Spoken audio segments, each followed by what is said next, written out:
3 और 4 5 पद को देखें कि क्या लिखा है, ध्यान से। अतः अब्राहम सवेरे तड़के उठा, लिखा है अतः अब्राहम तड़के सवेरे उठता है और अपने गदहे पर काठी कसकर जी, अपने गधे पे काठी कसकर अपने 2 सेवक जी और अपने पुत्र इसहाक को संग लिया जी और होम बलि के लिए लकड़ी चीरी। जी, तब निकल कर उस स्थान की ओर चला, सुनिएगा, वो निकल कर उस स्थान की ओर चला। जिसकी चर्चा परमेश्वर ने उससे की थी। सुनिएगा, बहुत आवश्यक बात है। एक तो परमेश्वर कहता है कि अपने बेटे को कुर्बान कर दे जिससे तू अधिक प्यार करता है, और दूसरी बात तो ये है कि कहने के बाद जो कुछ उससे कहा गया था अब्राहम ने वैसा ही, वचन में लिखा है तड़के ही भोर को उठकर उसने तैयारी की और अपने आप को तैयार किया और वो प्रभु के कही हुई बातों की ओर बढ़ा।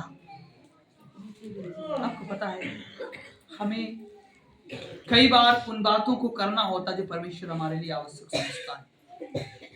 कई बार अपने आप को अपने काम के लिए तो बहुत तैयार करते हैं, अपने परिवार के लिए तो बहुत तैयार करते हैं, अपनी खेती के लिए अपने आप को बहुत मेहनत करते हैं, पर एक बार अपने आप को तैयार करके परमेश्वर के लिए तो देखिए। हालेलुया। और परमेश्वर आपके लिए इंतजाम करता है।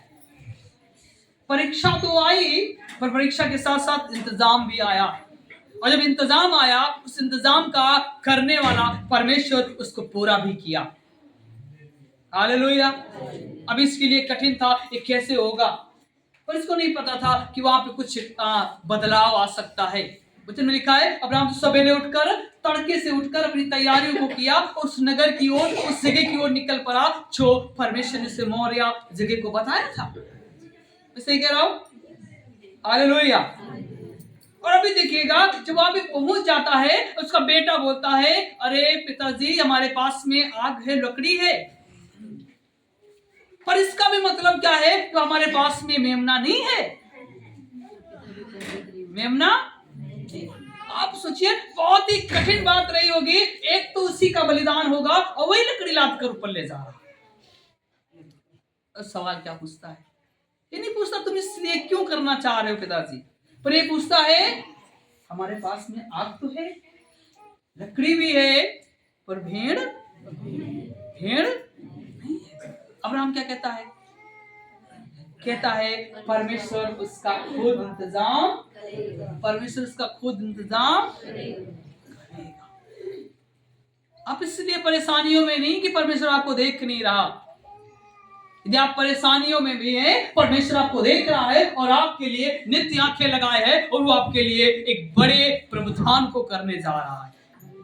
हालेलुया। एक बड़े उपाय को जो आपके मन में भी समा नहीं सकता। अब्राहम को कुछ चिंता होती, मेरा बेटा मारा जाएगा, मेरे यहाँ तो एक ही वारिस है, अब हमारा जीवन कैसे चलेगा, हमारा परिवार का वारिस चला जाएगा। अगर 1000 सवाल होते तो ये चमत्कार इसके जीवन में हो नहीं पाता। लिखा है 7-8 क्या कहता है, 8वां वचन 7-8 इसहाक ने अपने इसहाक ने जी कि हे मेरे पिता, हे मेरे पिता, उसने कहा हे मेरे पुत्र जी, उसने कहा देख आग और लकड़ी तो है, आग और लकड़ी तो है, होम बलि के लिए भेड़ कहाँ है? लिखा है होम बल के लिए। आपको पता है किसकी बातें हैं? एक बाप की, एक लड़के की, एक पिता की, एक बेटे की, ये आपस में वार्तालाप हो रही है। कितना वो दुखित, कितना वो ऐसा समय रहा होगा जब एक पिता को पता है कि आज से हमारा बेटा इस दुनिया से चला जाएगा।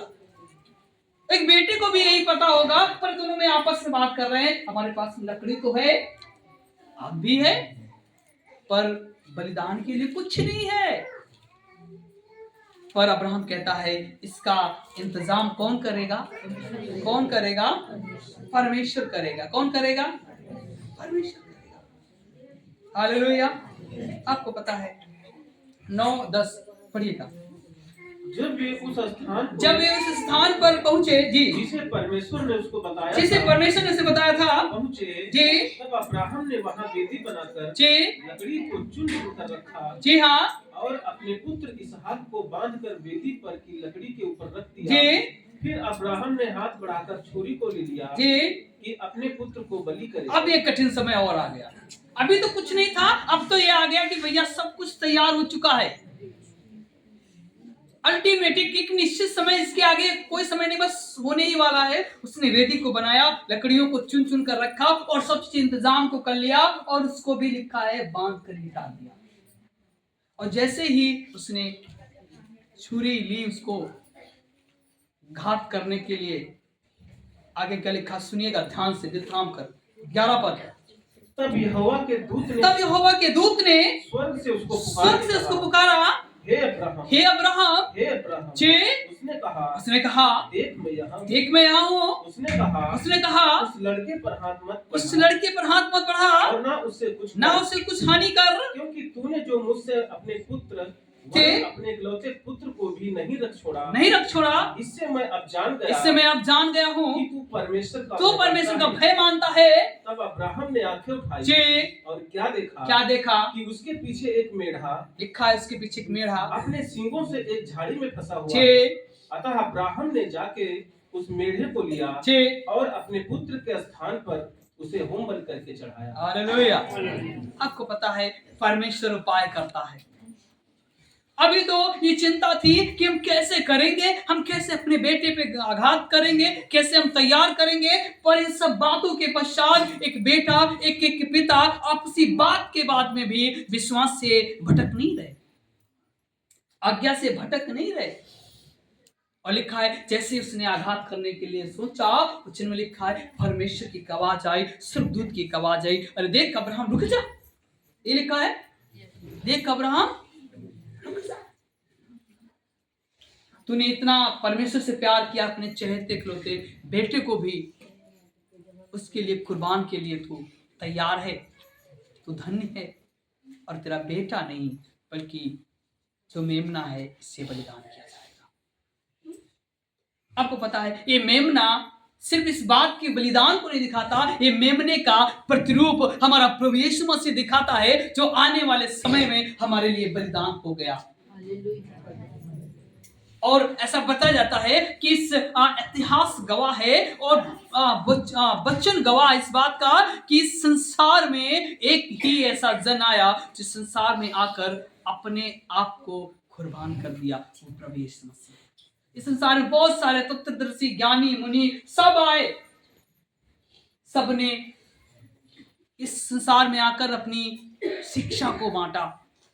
पर आपको पता है प्रभु यीशु मसीह से मैं क्यों प्यार करता हूं?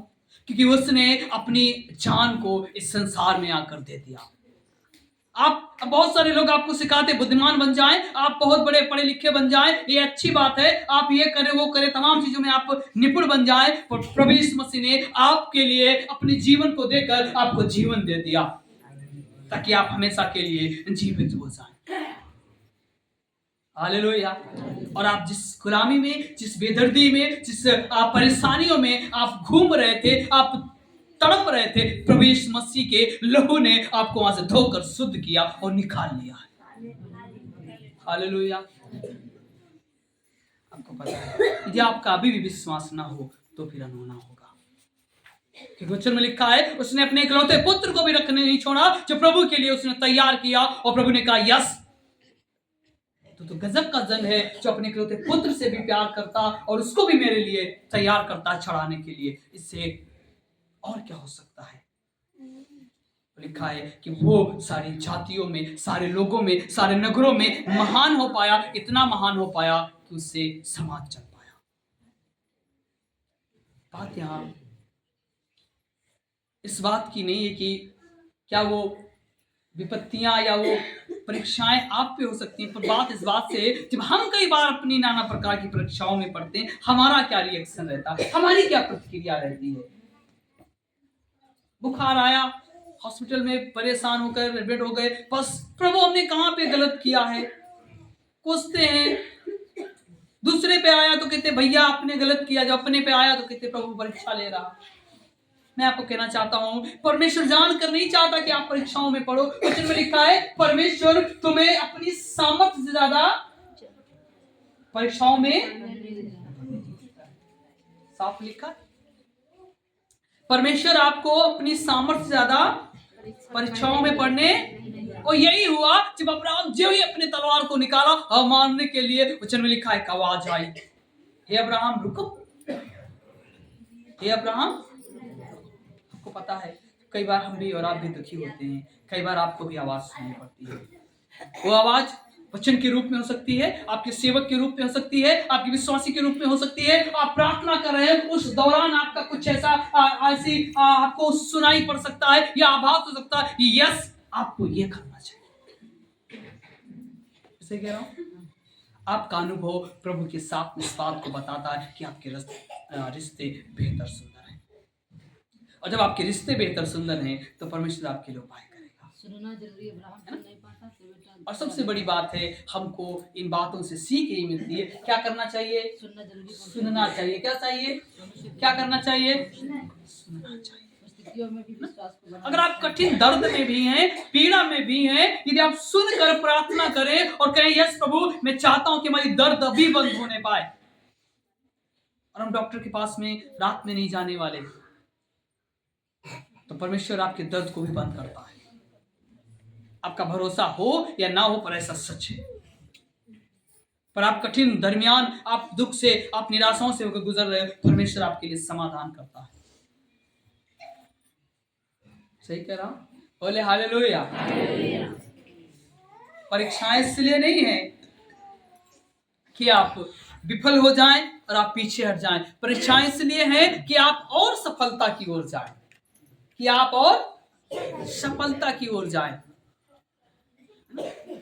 आपको पता है, एक गुब्बारा होता है ना, बैलून हवा का भरा, उसे आप कस के दबाएं, एक समय आता है वो फूट जाता है ना, और आवाज करता है। आपको पता है कई बार समस्याएं जब आप पे ऐसी हावी होती हैं, आपको बहुत परेशान करती, एक दिन वही समस्याएं एक जगावर आवाज को ले लेती हैं कि वहां पे सुनना मुश्किल हो जाता है दूसरों को। एक ऐसा रूप ले लेती हैं जहां पे आपका समाधान उन समस्याओं के अंदर से निकल कर आता है और समस्याएं चली जाती हैं और समाधान बना रहता है। मैं आपको कहना चाहता हूं कि आप अपने आप को कमजोर ना समझें।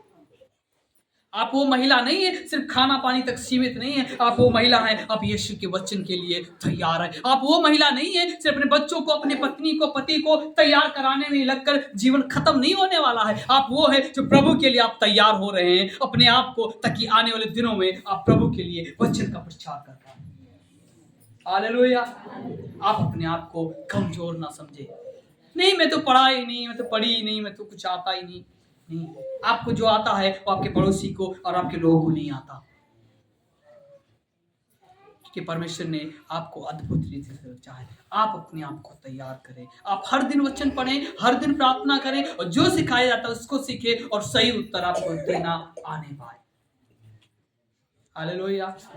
यही परमेश्वर चाहता है कि जब हम तमाम प्रकार की परेशानियों में पड़े, उसे हम आनंद की बात समझे। वचन में लिखा है, बेशक परेशानियां हमारी जाए ना जाए या कई बार चली भी जाए, पर परमेश्वर हमारे लिए समाधान लेकर आता है। और क्या देखते हैं कि अब्राहम के जीवन में एक बड़ा समाधान आया और कहा, हे अब्राहम रुक जा, अपने बेटे को मत बलिदान कर।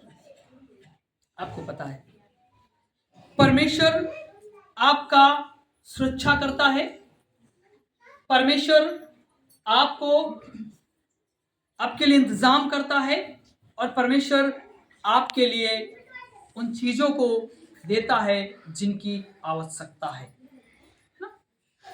परमेश्वर एक तो आपको सुरक्षित रखता है, दूसरा है वो आपके लिए उपाय करता है या परियोजना को करता है, और तीसरा है उससे जुड़ी सारी बातों को मुहैया कराता है।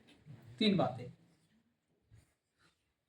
एक तो जब हम परीक्षा में पढ़े, अब्राहम जब पढ़ा तो अब्राहम इस परीक्षा में एक छाप बनी कि ऐसे ही अगर परीक्षा भी आए तो हम दूसरों के लिए उत्साह का कारण बन सके। और अब्राहम लिखा है कि अब्राहम ने डरा नहीं, पीछे नहीं गया, उसने विश्वास रखकर प्रभु के लिए काम किया और आज उसका नाम होने पाया। परीक्षाएं इसलिए नहीं आती कि आप परेशान हो जाएं, आप पीछे हट जाएं, पर परीक्षाएं इसलिए आती कि आप फिर से आप अपने आप को जगावर बनाकर आप सामने निकल के आए। Hallelujah, hallelujah. आपको जगावर बनना है, आपको मजबूत बनना है। 3 मुख्य बातें हैं। 3 नंबर 1 परमेश्वर आपकी सुरक्षा करता है। नंबर 2 परमेश्वर आपके लिए परियोजना को करता है, इंतजाम को करता है। और नंबर 3, जो योजनाएं बनाता है उसके लिए भी आपको पूरा कराता है ना। परमेश्वर सब बातों में पूरा करने वाला परमेश्वर है। Hallelujah, hallelujah. एक आयत को देखेंगे